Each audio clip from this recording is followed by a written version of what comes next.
Right. Now, as you know, it is beer, bourbon, and bushcraft. So next we're going to move on to bourbon, and we are going to move on to a staple, Jim Beam White Label. Jim Beam is one of the most recognized bourbons. They have been around forever. In fact, there are beams at most of the major distilleries here in Kentucky. There is a beam of some sort that is their master distiller. If he's not a beam, then he's closely related to the beams. These guys started bourbon. They know how to make it. They make it well, and they make it affordably. Now, Jim Beam White Label is not your top of the line bourbon, but it is a good bourbon. You have to think, what am I going to do with my bourbon? Am I going to sip it? Am I going to mix it? Am I just getting myself a bottle so I can sit back and forget about the world?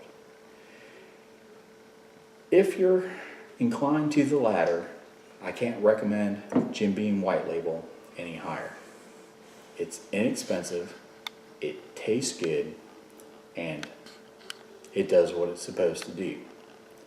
Now, you can pick up a 750 milliliter bottle of this for around $14, $15. So it's definitely not on the high end, but the taste, as we'll go through here in a second, is outstanding at that price point.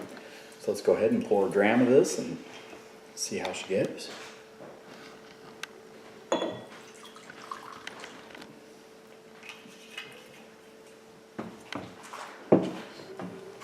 As you can see, it's a little bit lighter. Of the bourbons I've reviewed on here, this is definitely the lightest. Roll it around the glass and see how she does. Got a nice sheen. Got some nice rivulets coming down on the glass so it's sticking. Not impurities in there.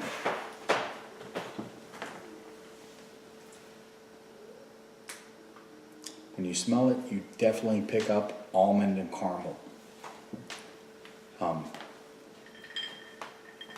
That's kind of standard with the Beam products. I don't know if it's the age of their equipment or whatnot, but it's almost a signature with the Beams. Very, very enticing on the nose. It's not harsh. Definitely pick up a little bit of sweetness. So you can tell this again is a wheat bourbon, not rye. So being a wheat bourbon, let me go over this just for a quick second. Bourbon's made mainly of corn. 51% corn. It has to be. That's what the law mandates. Above and beyond that, they can add other attributes to it. Some use rye, some use wheat. That makes up the next largest share. I believe it's anywhere from 30 to 40%. And then malted barley. They take that, once it's mashed, mix it around, it goes into the fermenter, and from there it gets distilled over and over. Of course, bourbon in its raw state is white. It picks up the color from being aged in charred white oak barrels. They can only be used one time. Once that barrel's been used, it can't be used again.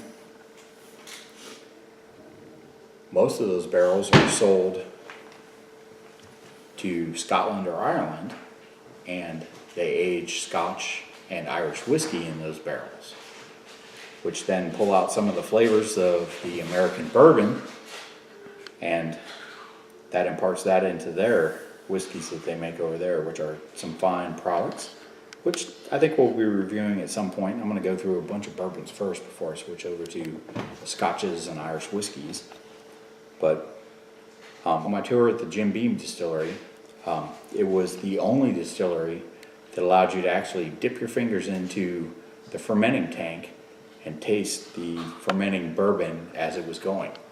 Extremely yeasty, it was kind of crunchy. Really didn't taste good, but it was a very, very neat experience to go ahead and do that. So I enjoyed that. And while we were there, our tour guide, and we were on a tour, we had I think around 14 people on our tour, and our tour guide was actually the great-granddaughter of Jim Beam himself. So she had an intimate knowledge of the workings of the distillery. So it made it good, and most of our tour group were vacationers from Australia, which made a neat mix because for them to get some Kentucky bourbon was a rarity for them. So they were all excited to be there and to learn about the product and the process. So it was, of the tours I've been on, it was probably my favorite tour was the Jim Beam Distillery. So, okay, let's get back to the bourbon review here. We'll take a sip.